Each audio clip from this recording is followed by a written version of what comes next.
Chapter 19. So then Pilate took Jesus and scourged him. And the soldiers twisted a crown of thorns and put it on his head. And they put on him a purple robe. Then they said, "Hail, King of the Jews!" And they struck him with their hands. Pilate then went out again and said to them, "Behold, I am bringing him out to you, that you may know that I find no fault in him." Then Jesus came out, wearing the crown of thorns and the purple robe. And Pilate said to them, "Behold the man." Therefore, when the chief priests and officers saw him, they cried out, saying, "Crucify him! Crucify him!" Pilate said to them, "You take him and crucify him, for I find no fault in him." The Jews answered him, "We have a law, and according to our law he ought to die, because he made himself the Son of God." Therefore, when Pilate heard that saying, he was the more afraid, and went again into the praetorium and said to Jesus, "Where are you from?" But Jesus gave him no answer. Then Pilate said to him, "Are you not speaking to me? Do you not know that I have power to crucify you and power to release you?" Jesus answered, "You could have no power at all against me, unless it had been given you from above. Therefore the one who delivered me to you has the greater sin." From then on Pilate sought to release him, but the Jews cried out, saying, "If you let this man go, you are not Caesar's friend. Whoever makes himself a king speaks against Caesar." When Pilate therefore heard that saying, he brought Jesus out, and sat down in the judgment seat, in a place that is called the Pavement, but in Hebrew, Gabbatha. Now it was the preparation day of the Passover, and about the 6th hour. And he said to the Jews, "Behold your king." But they cried out, "Away with him! Away with him! Crucify him!"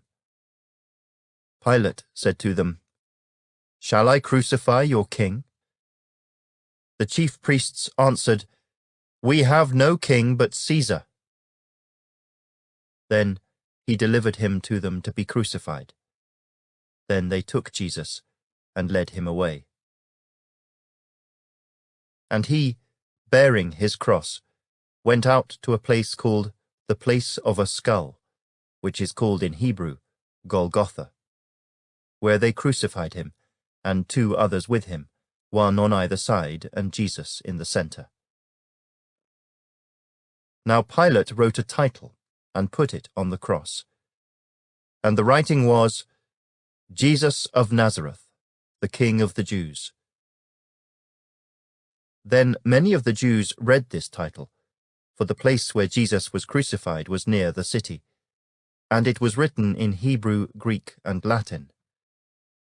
Therefore the chief priests of the Jews said to Pilate, "Do not write, 'The King of the Jews,' but, 'He said, I am the King of the Jews.'"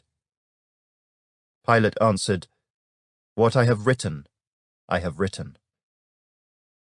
Then the soldiers, when they had crucified Jesus, took his garments and made 4 parts, to each soldier a part, and also the tunic.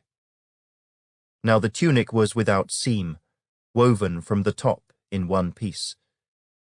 They said therefore among themselves, "Let us not tear it, but cast lots for it, whose it shall be," that the scripture might be fulfilled which says, "They divided my garments among them, and for my clothing they cast lots." Therefore the soldiers did these things. Now there stood by the cross of Jesus his mother, and his mother's sister, Mary the wife of Clopas, and Mary Magdalene. When Jesus therefore saw his mother, and the disciple whom he loved standing by, he said to his mother, "Woman, behold your son." Then he said to the disciple, behold your mother."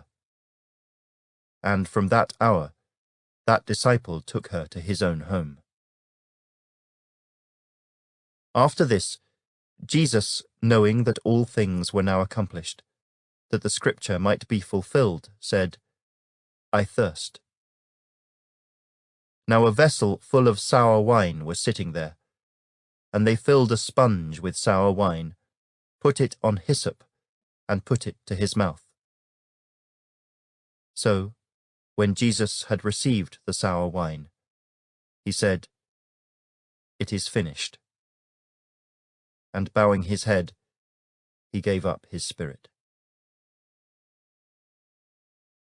Therefore, because it was the preparation day, that the bodies should not remain on the cross on the Sabbath, for that Sabbath was a high day, the Jews asked Pilate that their legs might be broken, and that they might be taken away.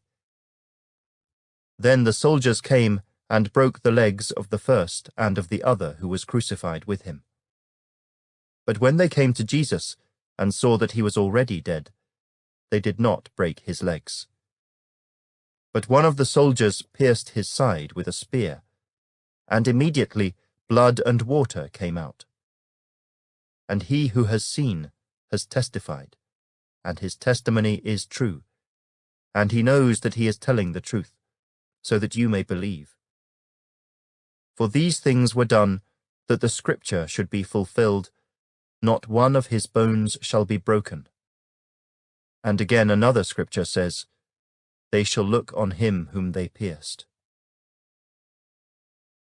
After this, Joseph of Arimathea, being a disciple of Jesus, but secretly for fear of the Jews, asked Pilate that he might take away the body of Jesus, and Pilate gave him permission.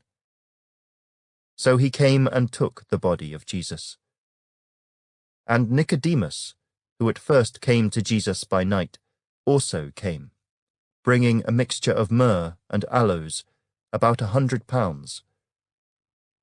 Then they took the body of Jesus, and bound it in strips of linen with the spices, as the custom of the Jews is to bury.